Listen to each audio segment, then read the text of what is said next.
September 12, 1945, Camp Como, Mississippi, United States of America. The library cart rolled through the barracks compound like an artifact from another dimension, and Klaus Schneider, 17 years old, former Hitlerjugend squad leader, stared at it with the incomprehension of a medieval peasant confronting a steam engine. Books, hundreds of them, in German, in English, some with translations. The American sergeant pushing the cart, a thin man with wire-rimmed glasses who looked more like a professor than a soldier, stopped at Klaus's barracks and announced in accented but clear German, "Anyone interested in reading?" Klaus had expected many things as a prisoner of war. He had expected brutality, perhaps execution, certainly starvation and hard labor unto death. He had been taught in the final desperate months of the Reich's collapse that Americans were savage mongrels who would show no mercy to the master race they had defeated. But he had not expected books. He had not expected a library. He had not expected an American soldier to hand him a copy of Thomas Mann's Buddenbrooks, banned in Germany since 1933, and say, "Start with this. When you finish, we'll talk about what you think." Klaus accepted the book with hands that trembled not from fear, but from a cognitive dissonance so profound it felt like vertigo. And in that moment, standing in Mississippi heat with contraband literature in his grip, began an education that would prove more transformative than 12 years of Nazi schooling. By the summer of 1945, the United States held approximately 378,000 German prisoners of war scattered across 511 camps in 44 states. Among them, a significant percentage were teenagers, boys who had been conscripted in the Reich's final desperate Volkssturm levies, some as young as 15, handed rifles they barely knew how to operate and thrown into battles they could not comprehend. They had been raised entirely within the Nazi system. Elementary school under the Weimar Republic's twilight, adolescence under total Nazi control, every textbook vetted, every teacher vetted, every idea filtered through the Gleichschaltung, the coordination of all social and cultural institutions to serve National Socialist ideology. The American War Department faced an unprecedented challenge: what to do with hundreds of thousands of young men whose entire intellectual formation had occurred within a totalitarian system. The Geneva Conventions prohibited forced political indoctrination of prisoners, but they did not prohibit education. And so, quietly, pragmatically, the U.S. Army launched what would become one of history's most ambitious and largely forgotten re-education programs. It began with books. The War Department's Special Projects Division, working with refugee scholars and German-speaking American intellectuals, compiled lists of literature banned or suppressed by the Nazis. Works by Thomas Mann, Erich Maria Remarque, Heinrich Heine, Stefan Zweig, Albert Einstein's popular science writings, histories that presented the Weimar Republic fairly, translations of American and British democratic theory, even philosophical texts that emphasized individual conscience over state authority. These books were printed or requisitioned, translated when necessary, and distributed to camp libraries. The selection was strategic. No crude anti-German propaganda, no simplistic moralizing. Instead, literature that humanized rather than demonized, that presented complex moral questions rather than simple answers, that modeled critical thinking rather than demanding compliance. The theory, developed by émigré psychologists like Kurt Lewin, was that indoctrination could not be fought with counter-indoctrination, but only with the cultivation of independent thought. Totalitarianism thrived on certainty. Democracy required tolerance for ambiguity. The books were weapons, but subtle ones, designed not to tell young Germans what to think, but to teach them how to think. Klaus Schneider, standing in the Mississippi heat with Buddenbrooks in his hands, understood none of this theory. He only knew that he held something forbidden, something that represented a world his teachers had told him was decadent, corrupt, and safely destroyed. He opened the first page and began reading. Camp Como, Mississippi, was typical of the larger POW facilities designed specifically for the re-education program. It held approximately 3,000 prisoners, mostly Wehrmacht infantry and Luftwaffe ground crew captured in the final months of the European campaign. The physical conditions were, by Geneva Convention standards and by the standards of wartime Germany, remarkably humane. Barracks were wooden but weatherproof. Rations followed U.S. Army standards, which meant prisoners often ate better in captivity than they had in the collapsing Reich. Medical care was adequate. Work details, when they occurred, were paid according to Geneva protocols. But the camp's distinguishing feature was its intellectual infrastructure, a library containing over 4,000 volumes in German and English, a camp newspaper, Der Ruf, The Call, edited by prisoners under American supervision, which discussed political philosophy, cultural criticism, and democratic theory. Evening lecture series delivered by American officers, refugee scholars, even some German anti-Nazi émigrés who had fled to the United States in the 1930s.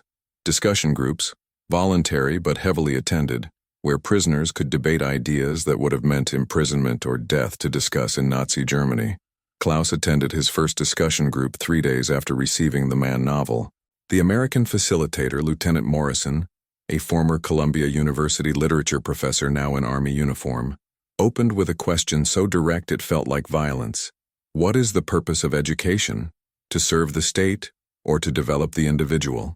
In Nazi Germany, this question had a single obvious answer. Education existed to create obedient servants of the folk and Führer.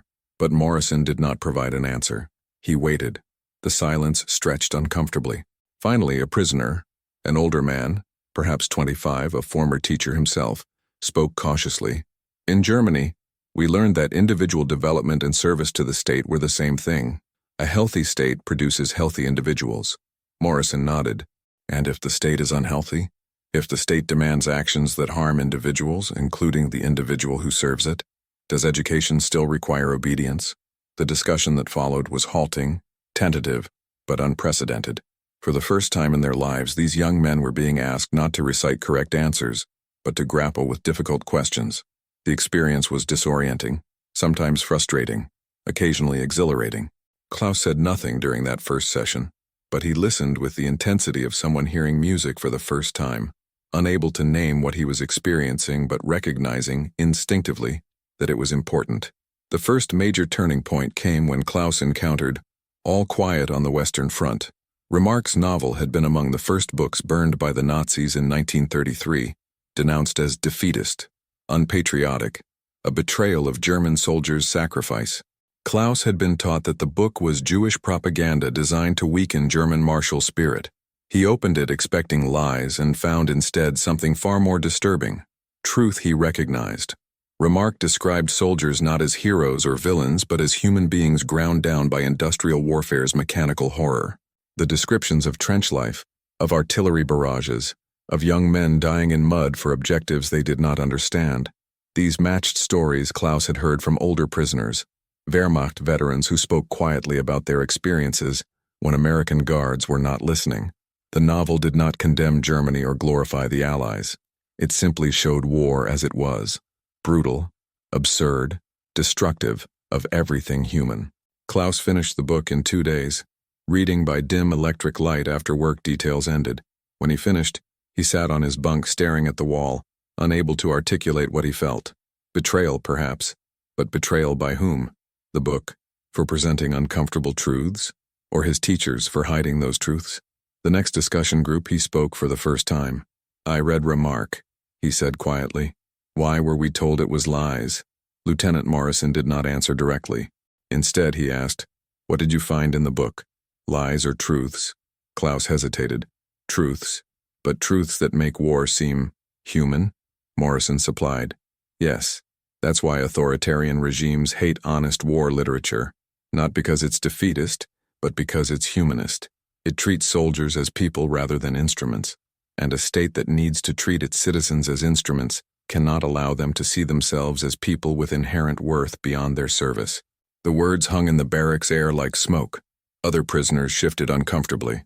Some looked angry. This was dangerously close to criticism of the Reich itself. Others looked thoughtful.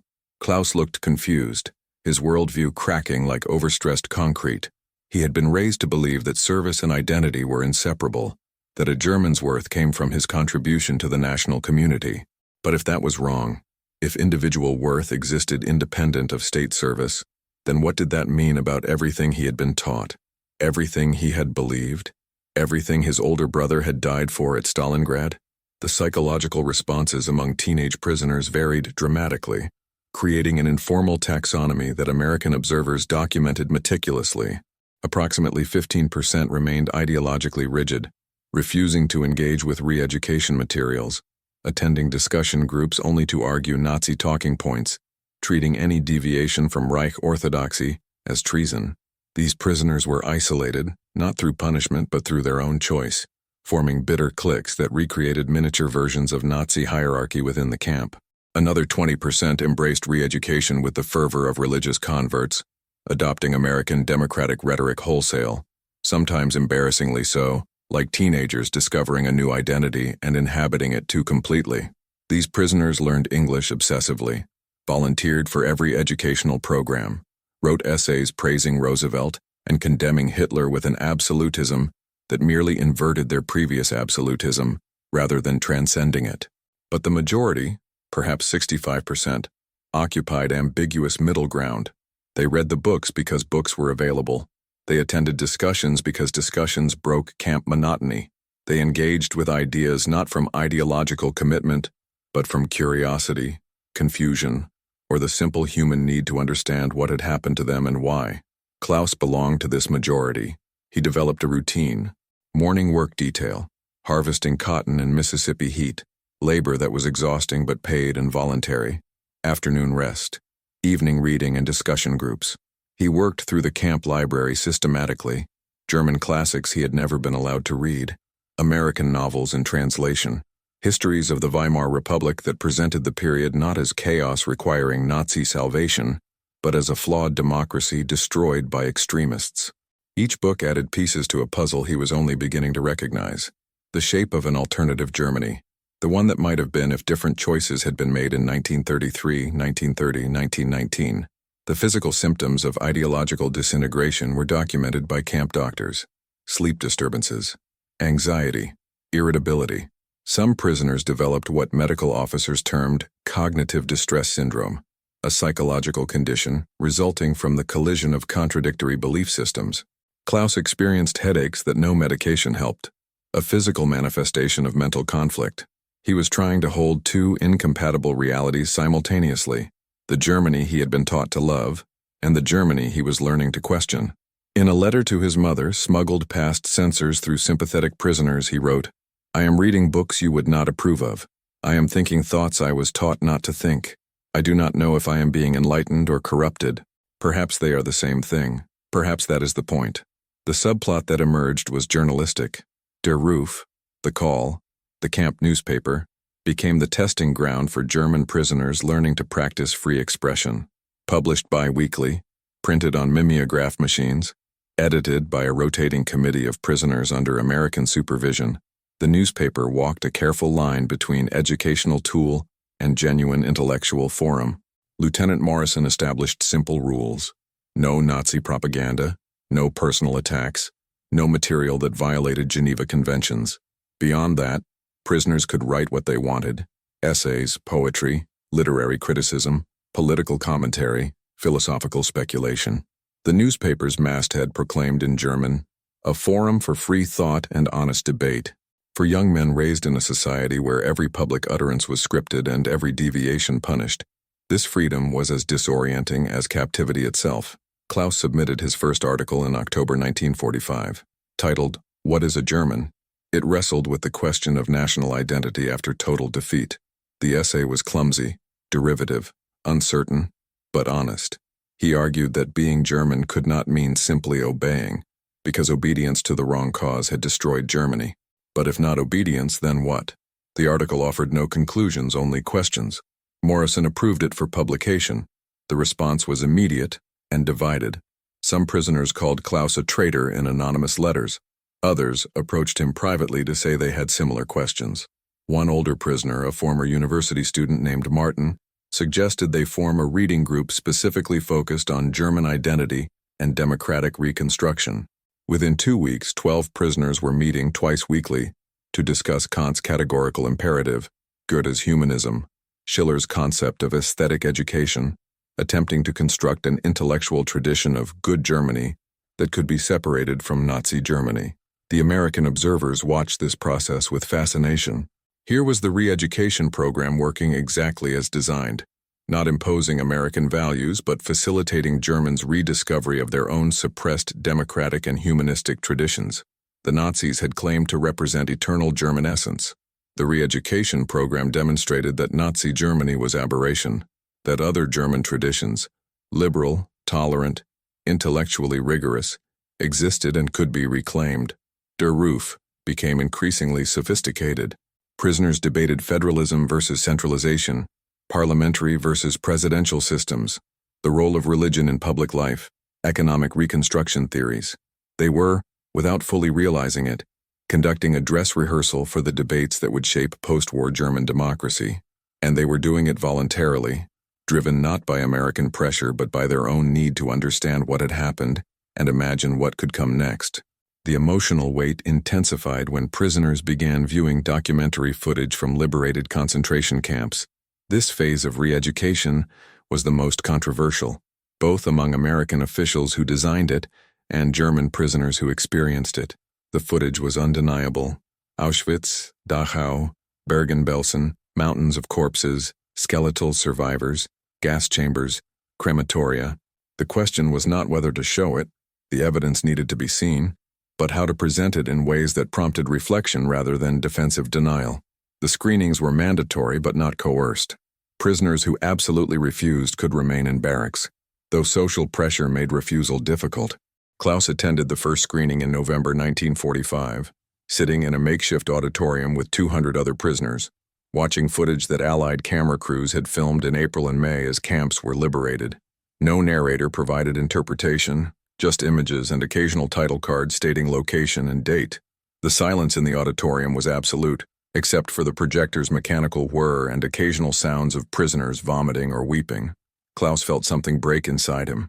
Not belief, that had been eroding for months, but something deeper. Innocence, perhaps. The comfortable illusion that one could serve a regime without bearing responsibility for that regime's actions. He had never been to a concentration camp, never participated in atrocities, never even heard explicit descriptions of the final solution's full scope. But he had worn the uniform. He had saluted the flag. He had believed, or tried to believe, or at least had not questioned.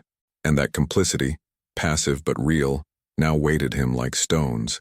The barracks that night was silent. No discussions, no arguments, just men lying on bunks staring at darkness. Someone was crying quietly in a corner. Someone else was praying. Klaus wrote in his journal the first entry he would later mark as important. We said we did not know, but we chose not to know. We heard rumors, saw evidence, felt wrongness, and we chose to look away because looking would have required action, and action would have required courage we did not have. This is not innocence. This is cowardice, and I am ashamed. The next day's discussion group was the most intense yet. Lieutenant Morrison asked simply, how do societies prevent this from happening again? The answers that emerged, rule of law, free press, political pluralism, protection of minorities, education that teaches critical thinking, were the foundations of democratic theory. But now they were not abstract principles. They were desperate necessities, lessons written in the blood of 6 million murdered Jews and millions of others. The escalation came through what American officers termed Phase 2, advanced political education for prisoners deemed most receptive to democratic ideas. These prisoners were separated not into different camps, but into specialized programs within existing camps, attending intensive seminars on constitutional government, economic theory, civic responsibility, and the practical mechanics of democratic politics. Klaus was selected for Phase 2 in December 1945, based on his engagement with camp education programs and his articles in Der Ruf. The seminars were taught by a rotating faculty of American officers, émigré German intellectuals, and occasionally visiting academics. One instructor, Professor Hans Rothfels, a German Jewish historian who had fled to America in 1939, made a particular impression. Rothfels did not condemn Germany wholesale. Instead, he taught German history as a story of choices made and choices refused, of democratic possibilities that had existed in 1848, 1918, 1930, moments when Germany could have chosen differently and did not.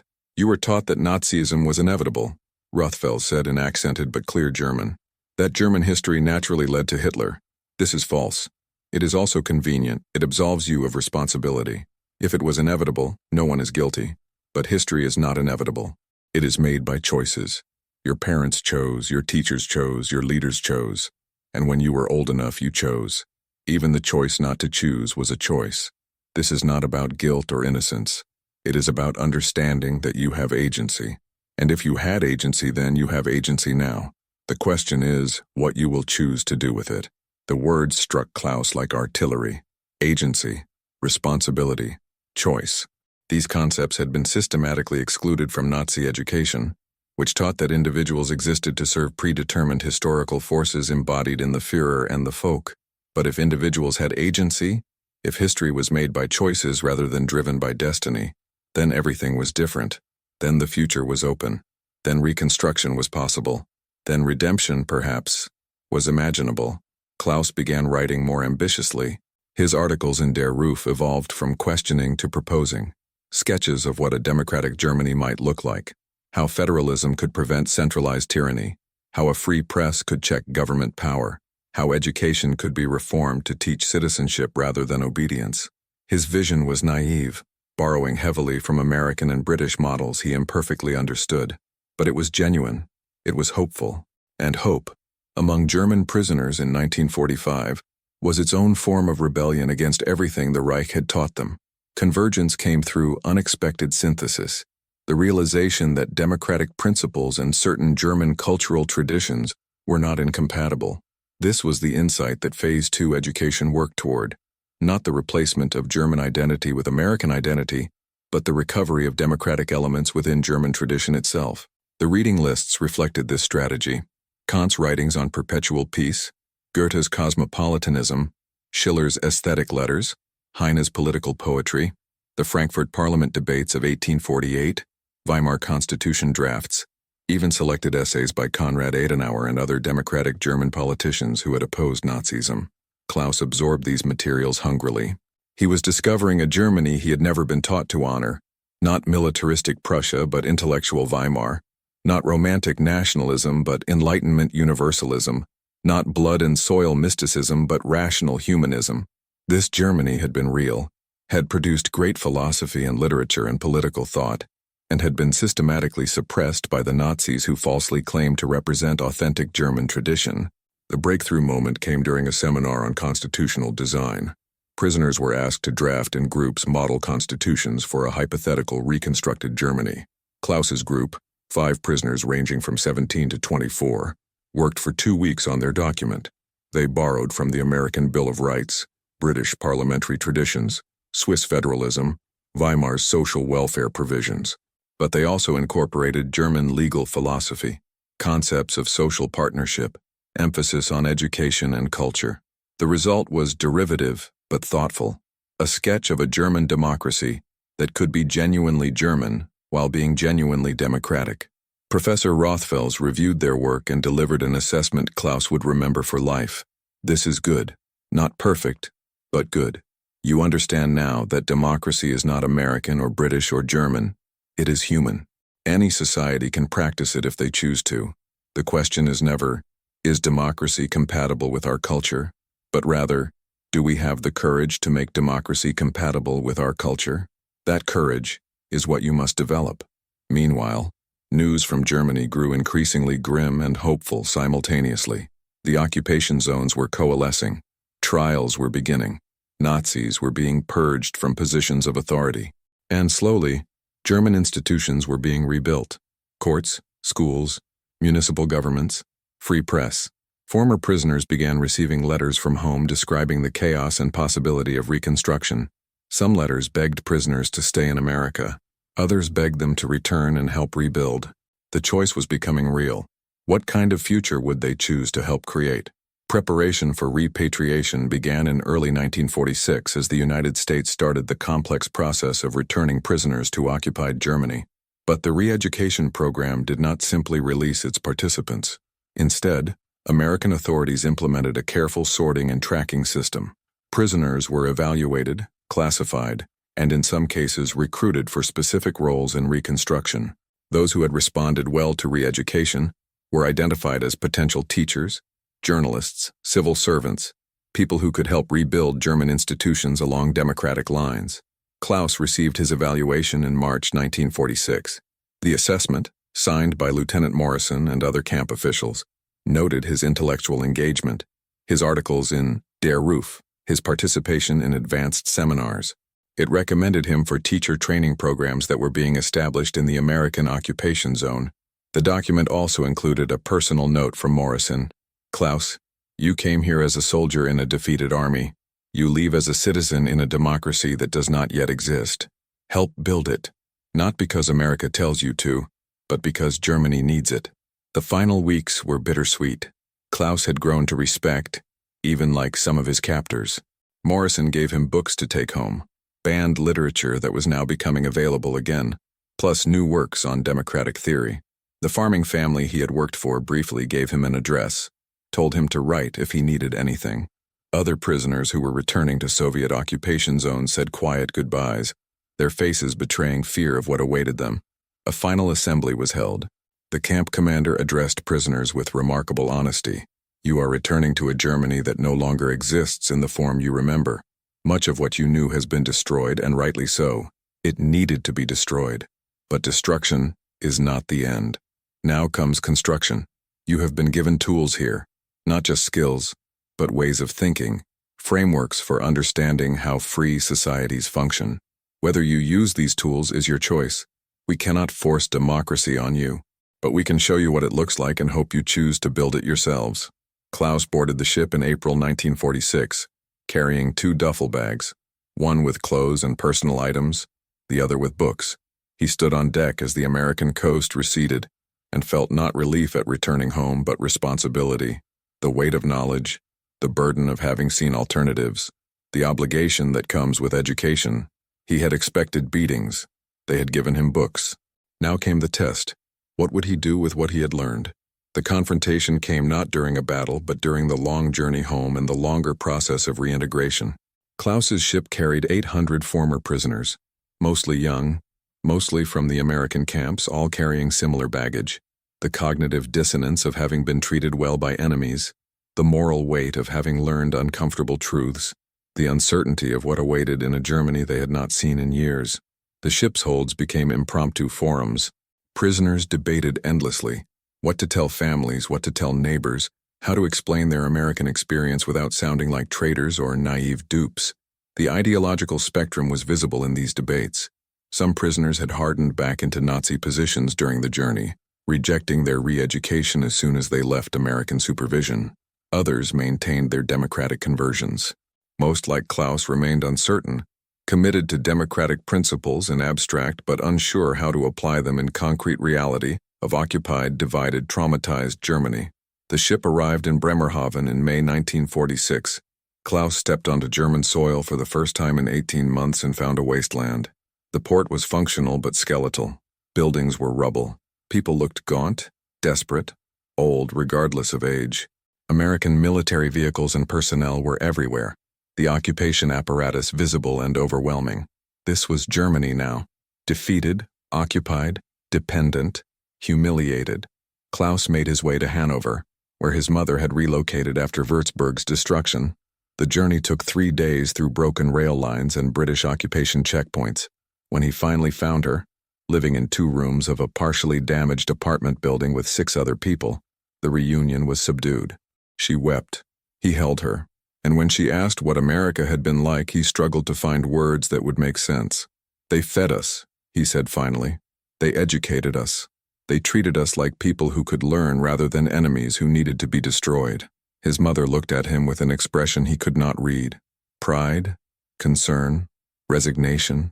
Some will say you were corrupted, she said quietly. Some will say you betrayed us by learning from them. I learned from books, Mutti. German books they had banned. Ideas German philosophers wrote before the Nazis existed. They didn't make me American. They helped me become German in a different way. In a better way, I think. She nodded slowly. Then teach others. God knows we need teachers. Real teachers, not propagandists. If you learned something true, share it. That is how we will rebuild. Not from above, but from below. One person at a time. The apex came in the months and years following return, as former prisoners of the American camps began filtering into positions throughout West German society. Not all succeeded. Not all tried, but a significant minority, perhaps 20 to 30%, became active participants in democratic reconstruction.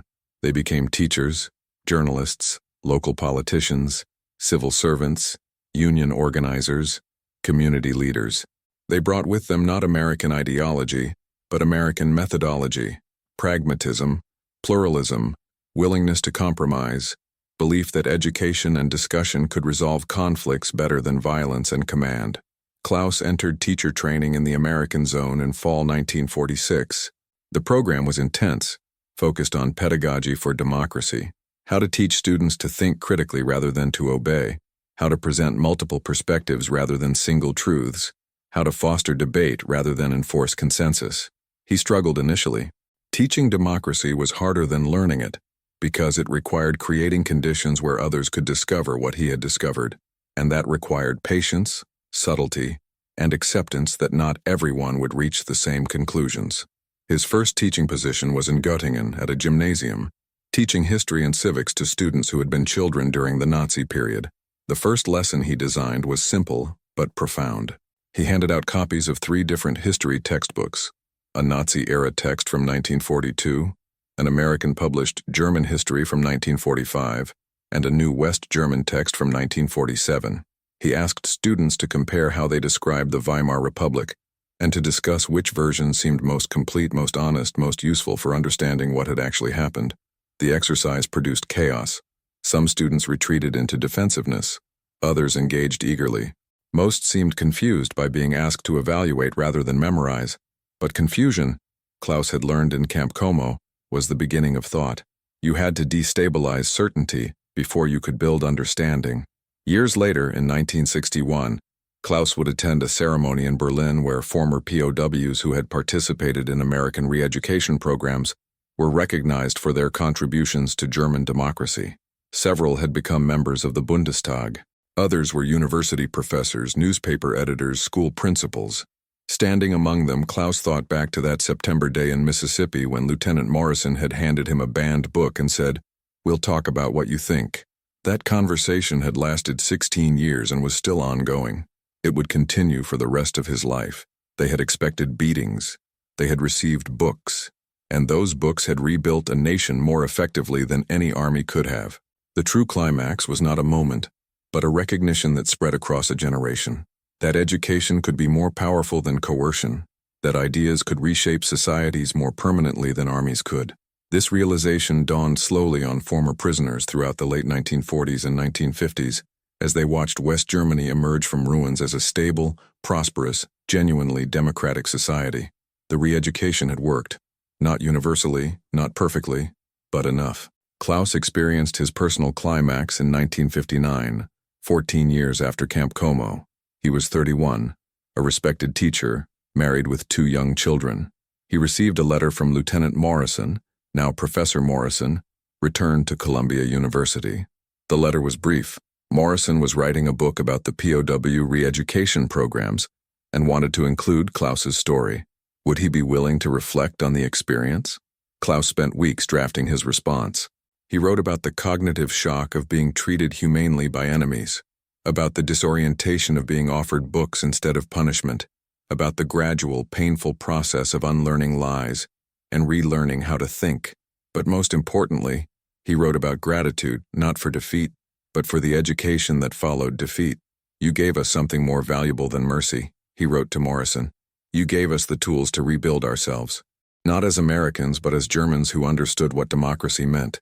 You respected us enough to believe we could learn, could change, could choose better futures.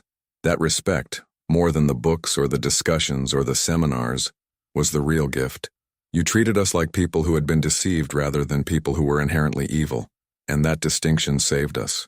The letter concluded with an observation Klaus had been developing for years.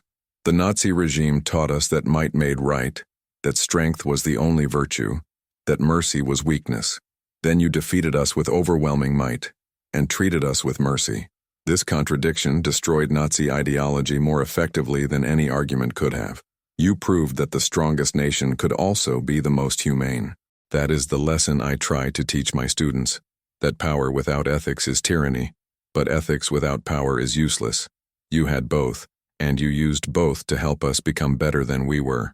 For this, there is no adequate word in German or English. The closest I can find is Danke, thank you, for everything.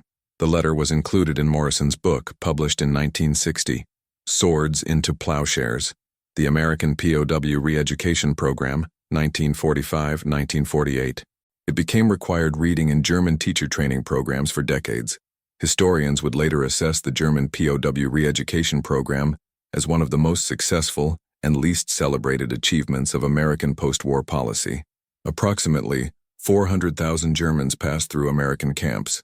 Not all were re-educated, many were merely detained and released, but tens of thousands participated meaningfully in the programs, absorbed democratic principles, and carried those principles back to Germany. This cohort became a significant component of West German Reconstruction. Teachers, journalists, civil servants, politicians who understood democracy not as imposed system but as learned practice. Klaus Schneider taught until retirement in 1985, shaping 3 generations of students. He never claimed to have single-handedly democratized anyone. Education did not work that way, but he modeled what he had learned: respect for evidence, tolerance for disagreement, willingness to change views when facts demanded it, commitment to dialogue over coercion. His students went into all fields: business, academia, government, arts, carrying with them habits of thought that reinforced democratic culture. He died in 2001 at 73. His obituary, published in the Frankfurter Allgemeine Zeitung, mentioned his teaching career, his family, his service in the Hitler Youth and Wehrmacht, his captivity in America, his work in post-war reconstruction. The obituary concluded, Herr Schneider represented a generation that had to unlearn lies and relearn truth. His life demonstrated that this was possible. Difficult, painful, but possible. He often said his real education began not in German schools but in an American prison camp, where enemies taught him to think freely. This was his gift to his students, not knowledge of facts, but practice of thought. The books remained. Klaus's personal library, donated after his death to his former school, contained volumes from Camp Como, worn copies of Mann, Remarque, Heine, plus American democratic theory texts, plus German philosophy, plus decades of accumulated reading. One volume, Buddenbrooks, the first banned book he had been given, contained an inscription on the flyleaf in Morrison's handwriting. To Klaus, September 1945. Read, think, choose. That is freedom. For the young Germans who experienced American captivity and re-education, the lesson was eternal. Minds cannot be changed by force, only by offering better ideas and the freedom to consider them. America had not imposed democracy. It had taught Germans to choose democracy. That choice, made by thousands of individuals returning from camps to rebuild their nation, was the real victory, not over Germany, but for Germany. They expected beatings, they received books, and those books built a better world.